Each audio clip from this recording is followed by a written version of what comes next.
자, 하루 늦은 토트넘 얘기를 좀 해봅시다. 토트넘의 이 경기력에 대한 이야기를 우리가 조금 더 심도 깊게 할 필요가 있다. 왜냐하면 이거는 이미 형철이도 그랬고 저희 채널 영상에도 그랬고 눈으로 쭉 봐왔던 분들은 약간 예상한 바였거든요. 그렇죠. 근데 그게 생각보다 빨리 나오네? 2라운드부터. 예. 네, 좀 좋지 않습니다. 팀 기록을 한번 보죠. 슈팅 울버햄튼 25개, 토트넘 8개. 25대 8. 네. 3배 가까이, 3배가 넘게 3배 차이가 넘죠. 납니다. 네, 그 정도의 차이고 유효슈팅은 이제 울버햄튼도 할 말이 없는 게 유효슈팅 6개, 토트넘도 8개 중에 6개예요. 네, 유효슈팅은 똑같고요. 기회 창출 울버햄튼 23번, 토트넘 5번. 이런 게 커.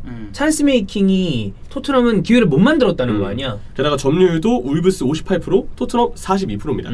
울브스라는 팀은 이제 누누 산투의 체질을 조금씩 벗어나려고 할 거예요. 자, 라지가 들어왔죠, 네, 감독으로. 아직 브루노 라지의 어떤 팀 컬러가 확실히 드러난 건 아니죠. 조금의 예열 기간이 필요할 것 같긴 합니다. 특히 전반기 때는 3백을 계속 좀 고집하면서 일단 이 새 감독이 맞지만 일단 기존 선수들에게 맞는 전술을 쓰다가 조금씩 변하는 과정을 거치지 않을까 싶은데, 근데 어쨌든 토트넘이 슈팅, 기회 창출, 점유율에서 모두 밀린다는 점, 분명 이 경기를 누가 봐도 경기 내용상 밀렸다는 부분을 알 수가 있죠. 그 수치로 보면 딱 이렇게 나오는데 수치까지 안 가고 경기만 보신 분들도 내내 맞았어요. 불안했어요 사실. 진짜 내내 맞았어. 그렇죠. 그러다 보니까 토트넘 입장에서도 야, 이 경기력이 이게 맞냐, 그리고 왜 이렇게 부진하냐 라고 얘기를 할 만할 텐데요.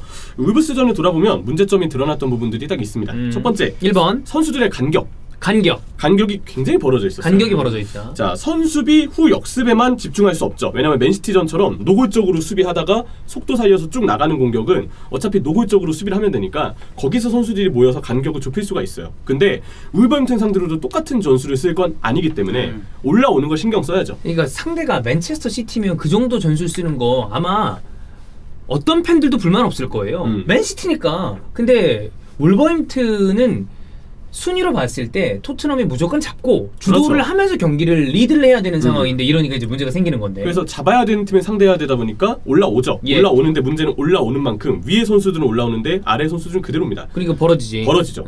이게 누누 산투라는 감독이 울버햄튼에서 한창 이제 울버햄튼이 야 그래도 울브스 승격해서 이 정도면 잘하는 거 아니냐라고 평가를 받았던 이유가, 첫 번째는 진짜 승격팀이어서, 근데 이것도 따지고 보면 매크로를 쓰고 승격한 팀이기 때문에 승격 자체의 뭐 값이 크지 않지만 보시기에는 그랬을 수 있어요. 두 번째는 울브스라는 팀이 어쨌든 조명받는 건 강팀전인데 그때 누누의 성적이 괜찮았으니까 그 경기를 한해서 보신 분들은 야 누누 정도면 잘 이끄는 거 아니냐라고 생각을 하셨을 수 있어요. 지금 형철이 얘기는 그러니까 투자가 그래도 딴 팀에 비해서 많이 이루어졌기 때문에 다른 팀의 승격보다는 난도가 조금 낮았을 것이고. 그죠. 멤버가 좋았잖아요. 사실 멤버 굉장히 좋았지. 예. 잔류도 마찬가지예요. 근데 그 이상의 성적을 내는 부분에 있어서 강팀전의 성적은 좋았지만 뭐 번리라든지 울브스 입장에서 무조건 잡아야 되는 팀들을 만났을 때 전술의 문제, 간격의 문제 너무 많이 그렇지. 그동안 도드라졌어요. 나는 어쨌든 첫 시즌은 그래도 어쨌든 성공이라고 보는데 그 이후부터 보여줬던 모습이 좀 단점이 안 고쳐진다? 네. 답답하다? 이런 게 계속 나오니까. 저도 이게 맞다고 봐요. 그런 게 있죠. 누누가 좀 전술을 다체적으로 쓸 수 있느냐라고 물어보면 그건 아닌데. 아니지. 그쪽은 아니죠. 좀 왜냐면 아니지. 지난 시즌 포백전을 하려다 실패했으니까. 그렇지. 결국 이제 울버햄튼에서도 이 간격에 대한 문제는 지속적으로 있었고 이게 팀의 다채로운 공격 전개를 방해할 뿐더러 네. 오히려 경기 내용을 상대한테 내주고 들어가는 이유가 되기 때문에 울브스 팬들은 지속적으로 누누에게 불만이 있었다. 자, 1번 간격 문제. 네, 그러니까 또 있습니다. 아, 네. 간격 문제 좀 더 들어가면 끝났군요. 아다마까지 막아야 되잖아요. 그렇지. 좌우가 벌어져요. 그럼. 벌어지지. 그럼 네. 앞뒤 벌어지고 양옆 좌우 벌어지면은 그거는 숭숭이야. 숭숭이에요 진짜. 그러니까 울브스에게 슈팅 25번을 준 이유가 저는 있었다고 보이고, 벌어진 간격에서 쇼패스를 어떻게 할 수 있겠습니까? 롱볼만 나갑니다. 롱볼만 나가고 미드필드를 아무래도 생략할 수밖에 없고요. 또 벌어진 간격이 선수들한테 조성되어 있으면 압박을 할 수가 없죠. 그치. 선수들이 압박을 하려면 좁게 모여야 되는데 그러려면 시간이 너무 들기 때문에 그래서 울브스의 미드필드인 네베스, 무티뉴에게 굉장히 쉽게 공간을 허용했다는 점, 이게 이제 토트넘한테는 문제가 됐습니다. 선수비 후 역습으로 강팀을 잡아내는데 이런 전술이 어느 정도 항상 좀 한계가 있잖아요. 그러면 이런 어떤 카운터 스타일의 전술을 구사하는 팀들은 일반적으로 중위권에서 중상 정도를 노리는 팀들이 나는 적합하다고 봐요. 스쿼드의 뎁스한 K리그로 따진다면 사실 이런 전술을 쓰는 팀이 전통적으로 최근 몇 년을 본다면 대구가 있잖아. 그죠. 대구는 K리그 안에 있으면서 ACL을 지속적으로 도전하는 정도. 근데 대구의 전력이 우승에 도전한다라고 하기에는 두께가 좀 이제 아쉬운 그렇죠. 게 있기 때문에 그렇죠. 나는 K리그라면 그 정도의 포지션. ACL 티켓을 따면서 지속적으로 거기 문을 두드릴 수 있는 정도. 근데 토트넘이 지금 바라고 있는 게 유로파 그 이상을 바라고 있잖아. 그쵸. 챔스 티켓을 도전해보자. 잖아. 현실적으로 아직 우승은 어렵고. 근데 이 전술은 토트넘 팬들이 바라보는 그 어떤 목적과 거리가 있죠. 그렇죠. 그리고 울브스에서 성공했다 볼 수 있는 순위권이 한 8, 그 정도야. 이 정도인데 그 정도야. 토트넘은 거기에 만족할 수 없으니까. 안 돼. 그 위로 가야 되거든. 그 이상을 실패야. 7위 8위는. 토트넘은 그렇게 되면 안 돼요. 그렇죠. 심지어 울브스 마지막 시즌 13위였습니다. 그래. 자, 아무튼 두 번째 이제 단점으로 2번. 가겠습니다. 패스 배급이 가능한 플레이메이커가 아무래도 부족하죠.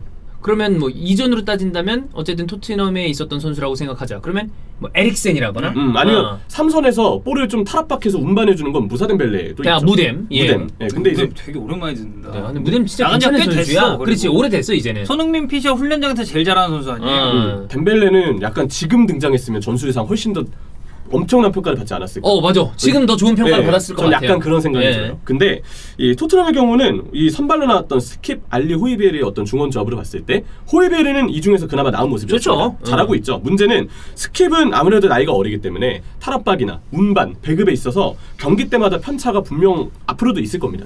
맨시티전은 잘했잖아. 네, 근데 그리고- 이번 경기에서 좀 아쉬운 게 있었고. 그리고 이 선수가 노리치 임대를 갔을 때 활동량과 상대 선수하고의 경합, 그렇지. 수비력에선 인상이 있었는데 경기를 풀어가는 플레이메이킹에서는 아무래도 조금 더 보완이 필요한 맞아. 부분이 그런 느낌 좀 아니지. 있었거든요. 그래서 스킵의 경우는 실제로 이 선수에게 지금 당장 뭐 운반과 배급에서의 에이스로 뭔가 이 코어 라인으로 활약을 해주길 기대하는 거는 현재로서는 무리가 있다. 그리고 알리도 이제 누누가 부임하고 두 경기를 보면 팀에서 보여주고 있는 이 패스 능력은 좀 애매합니다.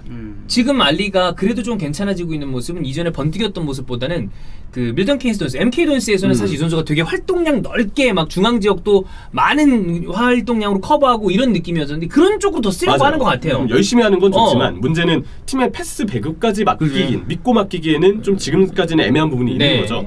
중원 라인에서 볼 소유가 부족하고요. 배급과 운반을 기대하기에는 아무래도 여력이 마땅치 않습니다.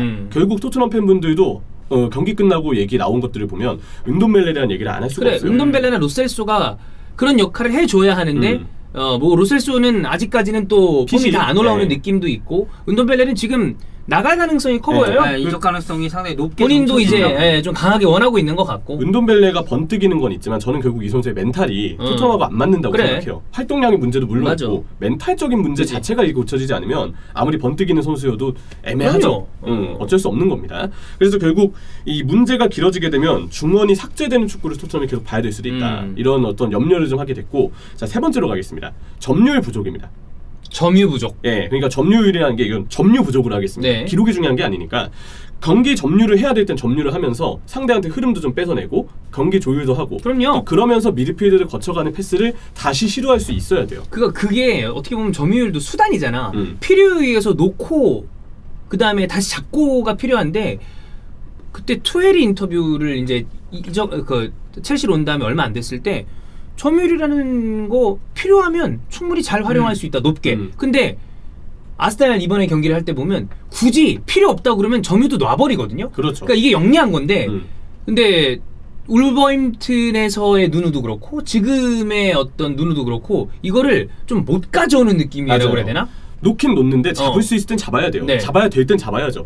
투웨이 첼시 예시로 되면 아스날전에 점유율이 일단 낮죠. 네, 근데 필요 없다 싶으면 안 해. 근데 흐름- 필요하면 본인들이 점유율을 되게 높게 가져가잖아. 흐름이 너무 아스날 쪽으로 기운다. 그러면 그 경기 내에서도 잠깐 점유할 때 그렇지. 점유합니다. 템포를 우리 쪽으로 다시 가져와야 되니까. 그런 싸움이 돼야 되는데 이 부분에서 토트넘의 중원이 좀 아쉬움이 있어요. 결국은 현재 라인업 어떤 조합이 점유까지 가져가기에 능한 조합은 일단 아닌 것 같거든요. 네. 그렇다고 누누가 애매한 선수들로 빌드업의 조합이나 패턴을 잘 짜오는 감독이 아니죠. 그런 스타일 아니지. 그걸 했으면 울브스에서 이렇게 비판받지 않았을 거예요. 그런 표면적인 성적은 일단 괜찮으니까 그래도 이 감독 믿어야 된다는 여론이 국내 울브스 팬들 사이에서 그래도 있었을 겁니다. 지금 선수들에 대한 주문이 선수들한테 빌드업 주문하는 게 좀 보이는 게 전 그거 같아요. 한 명 정도 미드필드 중에 한 명 정도 내려와서 변형 백스리를 만들어줘라. 후방 숫자를 좀 늘려서 우리가 볼 관리할 수 있는 전형을 만들자. 이거는 지금 누누가 토트넘의 선수들한테 얘기하는 것 같은데 호이비에르가 내려와서 그걸 받아준다거나. 그게 좀 많았죠. 예. 근데 문제는 이렇게 되면 호이베르는 영향력이 꽤 뛰어난 자원이고 그렇지. 더 잘 쓸 수 있는데 아래의 포진에 있기 때문에 미드필드 숫자 줄어들고 호이베르의 영향력도 아무래도 반감되죠.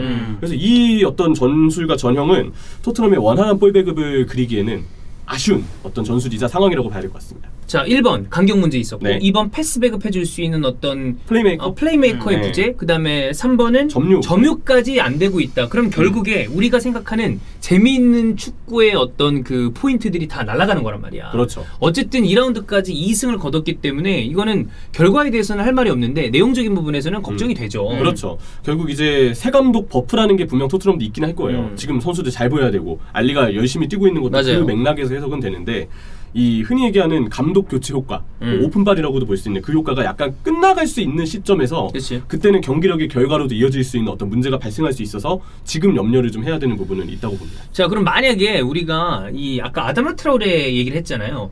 뭐 어떻게 될지 모르겠습니다만 이적이 된다 치자. 그러면 이 부분에 대한 해결책이 좀 되는가? 근데 이것도 사실 아주 궁극적인 해결책이라고 보기에는 좀 어렵지 않나? 그냥 공격 쪽에서 뭔가 활로는 뛰겠는데 그렇다고 해서 점유가 늘어나고 물론 뭐 점유 좀 늘어나겠지. 왜냐면 공을 일단 그래도 아다마가 잡고 움직여갈 수 있는 선수긴 하니까. 근데 막 볼트란이 되면서 무슨 플레이메이킹이 그치. 된다? 이거는 사실 전 좀 거리가 먼 얘기라고 생각하고 그렇고 뭐 무티뉴 후백 네베스를 데려오든가. 그래.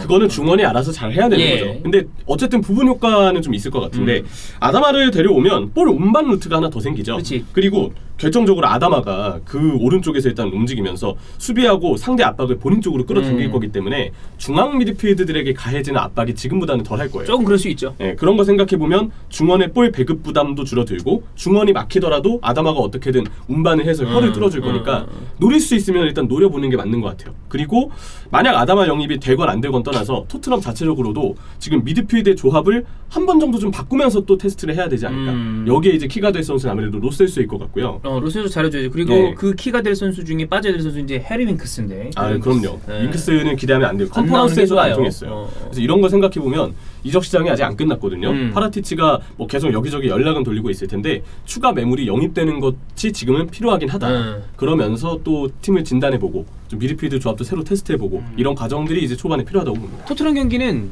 이거보단 재밌어야 됩니다. 왜냐면 우리가 손흥민 때문에 경기를 필연적으로 38개를 본단 말이야. 당장 국내 팬분들도 많이 보시죠. 맞아요. 좀 재밌어야 되는데 일단 울버햄튼 경기라면서 채팅창 분위기가 조금 약간 이런 분위기였단 네. 말이에요. 좀 봐야죠.